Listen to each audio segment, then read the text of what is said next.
উপকার করতে পারে আর না ক্ষতি করতে পারে। কি করছে, কি ক্ষমতা আছে? সে তো অন্য জগতে চলে গেছে, না উপকার না অপকার। আচ্ছা, স্বপ্নের মাধ্যমে যে আব্বা, মৃত আব্বা আম্মাকে দেখা যায়, দাদাকে দেখা যায়, এটা কি সরাসরি তারা আপনাকে দেখায়? বাবা আমার কবরে মাজার বসারে, মেলা বসা, কি বাবা আমার নামে দান কর, এটা কি সরাসরি বাবা মা বলে? মরা মানুষ কি স্বপ্ন দেখাতে পারে? না, স্বপ্নে আসতে পারে না, আসতে পারে না। হয় আপনার মনের কল্পনা, আর না হয় শয়তানের মাধ্যমে, আর না হয় আল্লাহ ফেরেশতার মাধ্যমে করছে। জানি না সেটা কি মাধ্যমে হচ্ছে, কিন্তু সরাসরি সেই মৃত ব্যক্তি এসে আপনাকে স্বপ্ন দেখায়, এটা হতে পারে, এটা না। কারণ তাদের জগৎ আলাদা, সেই জগৎ থেকে জগতে তারা এসে স্বপ্ন দেখাবে আপনাকে, এটা হতে পারে না। মোট কথা হচ্ছে, শিরকের বড় বড় শিরকের বহু উদাহরণ আছে। আল্লাহ ছাড়া অন্যের কাছে অভাব বা চাহিদা পূরণের এবং দুঃখ কষ্ট লাঘবের জন্য আশা পোষণ করা।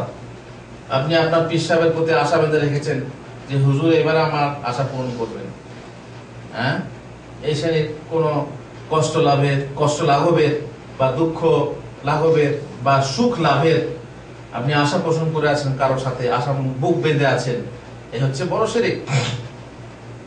যেহেতু এসবের ক্ষমতা আল্লাহ ছাড়ার কারণে, যা আজকের সমাজে বিভিন্ন স্থানে সালেহিন ও আউলিয়াগণের কবর ও নির্মিত সৌধের পাশে, মাজারের পাশে এই সমস্ত শিরকি কাজের চর্চা দেখা যায়, দেখতে পাবেন। যেখানে মাজার সেখানেই কিভাবে গায়রুল্লাহর নামে বা ওই কবরের নামে, ওই মাজারের নামে শিরিক চলছে, সিজদা চলছে, নজর নিয়াজ চলছে। কত নজর নিয়াজ, কত টাকা পয়সা, সোনা গয়না, কত খাবার, মিষ্টি মিঠাই জমা হচ্ছে, হাঁস মুরগি ছাগল খাসি জমা হচ্ছে, কার নামে আগরবাতি মোমবাতি, মাটির ঘোড়া হাতি, হ্যাঁ, সব জমা হচ্ছে। মাছের খাবার, ওই যে মাছ পীর আছে, কচ্ছপ পীর আছে, কুমির পীর আছে, হ্যাঁ, তাদেরকে যে খাবার দেওয়া হয়, এমন ভক্তিতে খাবার দেওয়া হয়। এক ভাই বলছেন, আমার এখানে বাংলাদেশি ভাই বলছেন যে হুজুর, আমি শুনেছিলাম যে কচ্ছপ পীরের আস্তানায় গেলে সেখানে নাকি ফুল খেলে ভালোবাসা পাকা হয়, অনির্বাণ হয়। তো আমি একটা মেয়েকে ভালোবাসতাম, দোকানে কাজ করতাম।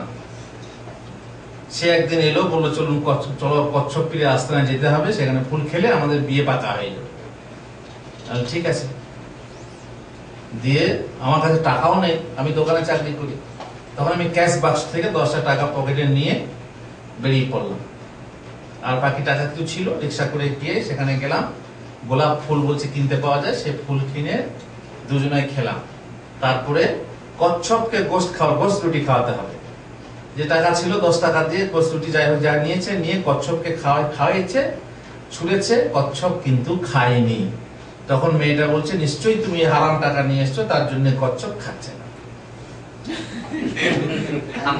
ও বলছে, তাহলে তো আমার বুকে ধ্রম করে লাগলো, তাই তো ক্যাশ বাক্স থেকে আমি নিয়ে এসেছি, তাহলে নিশ্চয়ই সত্যি বটে, কিন্তু আমি ওকে বলছি না যে আমি টাকাটা চুরি করে নিয়ে এসেছি। কিন্তু আমার মনে মনে ধাক্কা লাগলো, তাহলে কচ্ছপ বুঝতে পেরেছে, বাবা পীর সাহেব বুঝতে পেরেছে যে আমি টাকাটা চুরি করে নিয়ে এসেছি। দেখছেন বিশ্বাস? ঝড়ে কাক মরে, ফকির সাহেবের কেরামতি বাড়ে। কাকতালীয় সম্পর্ক বোঝেন? হ্যাঁ, ওই তাপ যখন তাল পাকে, তাল এমনি পড়ে, তাই না? কিংবা হাওয়া টাওয়া লাগলে পড়ে। এখন একটা কাক এসে ওই পাশ দিয়ে পার হয়ে যাচ্ছে, কিংবা ডালে ওই কি বলে ওটাকে, পাতার ডালে বসেছে, যেমনি বসেছে একটা তাল পড়ে গেছে। তেমন দেখলে ওই কাকটাই তাল ফেলে, অথচ কাকের সঙ্গে তালের কোনো সম্পর্ক নেই, বলে কাকতালীয় সম্পর্ক। খানাম খাতে সে কত আর খাবে গোস্ত রুটি, খায়নি তো বলছে না হারামের টাকা বলে খায়। এই হলো সমস্যা, এই বিশ্বাস। এই যে বিশ্বাস নিয়ে যখন আশা নিয়ে যাওয়া যায়, এগুলো হচ্ছে বড় শিরক, খুব বড় বড় শিরক। মোট কথা বড় শিরক শোনেন, বড় শিরক হচ্ছে যে শিরক করলে আপনি ইসলাম থেকে, শিরক করলে কি হবে, ইসলাম থেকে খারিজ হয়ে যাবেন, আর তওবা করে না মারা গেলে জাহান্নামে চিরস্থায়ী হতে হবে। দ্বিতীয় প্রকার শিরক হলো ছোট শিরক, বড় শিরক নয়, ছোট শিরক। এই শিরক কেমন? এই শিরকে লিপ্ত ব্যক্তিকে মিল্লাতে ইসলাম থেকে খারিজ করে দেয় না। এই শিরিক করলে ইসলাম থেকে খারিজ হবে না, তবে তাওহীদের মধ্যে ত্রুটি থাকবে, অসম্পূর্ণতা থাকবে, কমতি থাকবে। আর সেই ব্যক্তি আস্তে আস্তে বড় শিরকের দিকে ধাবিত হবে। ছোট শিরিক করতে করতে সে বড় শিরিক করতে থাকবে। ছোট শিরিক কাকে বলে হুজুর? ছোট শিরিক দুভাগে বিভক্ত। শিরকের জাহির বা প্রকাশ্য শিরিক, শিরকে জাহির বা প্রকাশ্য শিরিক, এটা আবার দুভাগ হয়ে থাকে।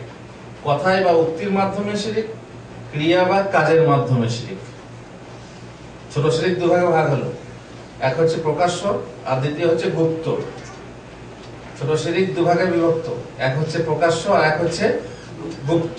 শিরকে জাহিরি শিরিক আর খাফি শিরিক, শিরকে খাফি। আর প্রকাশ্য শিরকটাও দুভাগে ভাগ, এক হচ্ছে কথার মাধ্যমে আর এক হচ্ছে কাজের মাধ্যমে, কথাগত এবং কর্মগত। কথার শিরিক কেমন হুজুর? যেমন ছোটখাটো আমরা আল্লাহ ছাড়া অন্যের নামে কসম করে থাকি।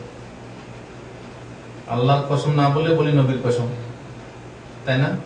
নবীর কসম, ছেলের মাথা ছুঁয়ে বলছি, তোমার গা ছুঁয়ে বলছি, তারপরে এই পশ্চিম মুখে দাঁড়িয়ে বলছি, মাটির উপরে দাঁড়িয়ে বলছি, অনেকে ভাব ছুঁয়ে বলে লক্ষ্মী ছুঁয়ে বলছি। এটা তো একবারই লক্ষ্মীকে, লক্ষ্মীকে, হ্যাঁ তাদের কথা বলছি আমরা। অতএব আমরা ওদের নাম নিয়ে, ওদের দেব দেবীর নাম নিয়েও কসম খাই, লক্ষ্মী ছুঁয়ে বলছি, দেখছেন? তারপরে মসজিদ ছুঁয়ে বলছি, বই ছুঁয়ে বলছি, বিদ্যা ছুঁয়ে বলছি। আমরা তখন স্কুলে বলছিলাম বিদ্যা ছুঁয়ে বলছি, দেখছেন? কাকে কাকে আমরা কিভাবে আমরা শিরিক করি। তবে হ্যাঁ, এগুলো ছোট শিরিক। ছোট শিরিক তখন হবে যখন জানবেন যে হ্যাঁ আল্লাহর প্রতি বিশ্বাস আছে, তার সঙ্গে তার সত্ত্বেও আপনি করছেন, কিন্তু যখন আপনার বিশ্বাস ধারণা হবে যে আল্লাহর সমান এইগুলো, তখন হবে বড় শিরিক। এই ছোট শিরিকটাই বড় শিরিক হয়ে যাবে। কিভাবে? বিশ্বাস হিসাবে, বিশ্বাস হিসাবে। এখন যদি বলেন ছেলের মাথা ছুঁয়ে বলছি, তার মানে কি? যদি আমি মিথ্যা বলি তো ছেলে মারা যাবে, এটা কি? হ্যাঁ শিরিক। ওই যে মদিনা থেকে কাগজ বের হয় মাঝে মাঝে, আহমদের স্বপ্ন, অমক এই হয়েছে, এত এক সপ্তাহের মধ্যে এত লোক মারা গেছে, বেপরদা অমক তমক, এই বলে এই কাগজ যে ছাপিয়ে দেবে তার এত লাভ হবে, অমক জায়গাতে একজন ছাপিয়ে দিয়েছে তার এত টাকা লাভ হয়েছে। আর যে বিশ্বাস করবে না, অবিশ্বাস করে ছিঁড়ে ফেলবে, তার ছেলে মারা যাবে,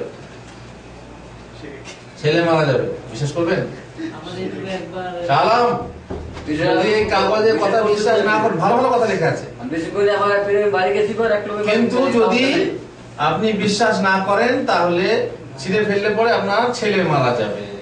আপনি বিশ্বাস করলে বাস শিরিক হয়ে গেল।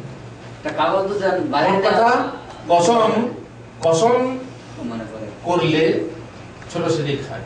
তেমনি আপনি আর আল্লাহ যা চেয়েছেন তাই হয়েছে, উপরে আল্লাহ আর নিচে 10, এই যে কিসের কথায় শিরিক হয়ে গেল, কথার মাধ্যমে শিরিক, তবে ছোট শিরিক হলো। কিন্তু যদি আপনি আর বলে যাকে বলছেন তাকে আল্লাহ সমতুল্য মনে করেন, তাহলে বড় শিরিক হয়ে গেল। সুতরাং এগুলো হচ্ছে কথার শিরিক। অনেক সময় আমরা বলি, আমাদের মারা বলে, আপনি সৌদি আরবে পুরনো আছেন, এবার তার ছেলে আসছে, বাবা হেলাল তুমি তো পুরনো, তুমি যাচ্ছ সেখানে, আমার ছেলে চললো বাবা, ওপরে আল্লাহ আর নিচে তুমি, ওটা আর কেউ নেই, ওপরে আল্লাহ আছে আর তুমি আছো, আল্লাহ আর তুমি। যদি এই কথাটা বলতে হয় কিভাবে বলতে হতো? আল্লাহ তারপর তুমি, তাহলে পার্থক্য হয়ে যেত। কিন্তু আপনি আল্লাহর সঙ্গে কি করলেন? সমতুল করে দিলেন, এটা শিরিক হয়ে গেল। এই হলো ছোট শিরিক। যখন আপনি অন্যের ইচ্ছাকে আল্লাহর ইচ্ছা শামিল করবেন তখন হবে ছোট শিরিক, শিরিক হবে আর কি। কিন্তু মনে রাখবেন, যদি আপনি তাকে আল্লাহর সমতুল্য মনে করেন তাহলে বড় শিরিক। এখন যদি বলেন আল্লাহ এবং বাবা শাহজালাল যা চেয়েছেন, আল্লাহর হেলাল যা চাই, দুটো কি এক? নিশ্চয়ই না। শাহজালালের নাম যখন নেবেন তখন বুঝতেই পারছেন। এখন যদি শাহজালালকে আল্লাহর আসনে বসিয়ে দেন, আল্লাহ সমতুল্য মনে করেন, বড় শিরিক হয়ে গেল। এই যেমন বলছে গৌসে পাক, গৌসে পাক মানে কি? গৌস মানে কি? ইয়া গৌসাল মুস্তাগিসিন, যে বিপদে সাহায্য করে, বিপদ তারণ। হিন্দুরা কি বলে? বিপদ তারণ, বিপদ তারিণী, যে বিপদ তারণ করে। তেমন গৌসে পাক মানে বিপদ তারণ। বিপদ তারণ কে? আমাদের আল্লাহ, কিন্তু আমরা ওদেরকে মনে করছি বড় শিরিক। বেশ, এটা কথা শিরিক গেল। এবারে কাজের শিরিক। কাজের শিরিক কেমন হয় হুজুর? কাজের মাধ্যমে আপনার মনের ভিতরে এমন পরিবর্তন আসবে যে পরিবর্তনে আপনি কি করবেন। যেমন দেখুন, বিপদ দূর করার জন্য আংটি ব্যবহার করা। বিপদ দূর করার জন্য আংটি ব্যবহার করা। এখন অ্যাডভার্টাইজিতে আছে টিভিতে, আংটি আল্লাহ রাসূল কি পাথর জানে, পাথরের নাম কয় আল্লাহ রাসূল ব্যবহার করে। পাথর দিয়ে আংটি, পাথরের গুণ বর্ণনা করে এই পাথর রাখলে পরে এই হবে, হবে না ইত্যাদি বলে। আমার গ্রামে এক ভদ্রলোক এসেছে পাথর বিক্রি করতে। বলছে পাথর আপনি ব্যবহার করলে আপনার এই হবে না, ওই হবে না, বিপদ কাটবে, এই কাটবে, ওই কাটবে, বহু কিছু, শনি কাটবে। পাথরের গুণ দেখাবার জন্য করলো কি, সে নিজের গামছা ছিল, গামছাতে পাথরটা এভাবে মুড়িয়ে দিয়ে, এভাবে জোর মুড়িয়ে দিল, দিয়ে জ্বালিয়ে, লাইট জ্বালিয়ে এভাবে দিল। দেখছেন পুড়ছে না, কাপড় পরে না। আমি বললাম এটা কি পাথরের গুণ না অন্য কিছু? বলছে না পাথরের গুণ। পাথরের গুণ না তাহলে তো কাপড়টা পুড়ে যেত। আমি ঠিক আছে। আমার সাথে এক বন্ধু ছিল, এই গায়ে ভাই একটা পাথর নিয়ে এসে তো আমাদের গ্রামের, আমার গ্রামে পাথর আছে, গোল গোল পরে একটা গোল দেখে পাথর নিয়ে এসে তো একটা পাথর নিয়ে এলো কুড়িয়ে দেন, আমি আমার গামছার ভিতরে ভরে দেন, লাইটার দেন, পুরে না। পাথর হওয়ার কারণেই পুরে না। যখন টাইট করে আপনি ধরবেন পুরে না। দেখবেন অনেকেই বলে যে ঘরে আগুন লেগেছে, সব পুড়ে গেছে, কোরআনটা পুড়ে নি। তো কোরআনটা পুড়ে নিয়ে এটা কোনো মজেজা হলো? কোরআন কি পুড়ে না? কিন্তু কখনো কখনো পুড়ে না কেন? এটা এই চামড়ার সঙ্গে যখন টাইট হয়ে থাকবে তখন পুড়বে না। যখন এইভাবে টাইট হয়ে থাকবে পুড়বে না। যখন একটু হালকা হবে, কাগজ তো ওটা, এটা নয় যে আল্লাহর কালাম বলে পুড়বে না। কে বলবে? আমরা ধারণা ভুল করি। তো মনে করছি কি পাথরের নিজস্ব গুণ আছে, কোনো গুণ নেই। পাথর তাই এমন, যখন টাইট করে কাপড়টা ধরবেন তখন কোনো কাপড়ই পড়বে না, যে কোনো পাথর। আপনার যে বিক্রি করতে যে পাথর নিয়েছে, আমার গ্রামের পাথর একই তাহলে। হ্যাঁ, কোনো কারামতি খাটলো না, চালাকি ধরা পড়ে গেল। বিভিন্ন রকম বুঝিয়ে মানুষকে পাথর বিক্রি করে। আরো কি, কাবা শরীফের দরজা বিক্রি করছে, ছবি, কাবা শরীফের দরজার ছবি বলে এই ঘরে রাখলে পরে বিপদ দূর হয়ে যাবে, তাই না? কত রকমের শিরিক আছে। আপনারা শিরকের বয়ানে অনেক রকম জেনেছেন।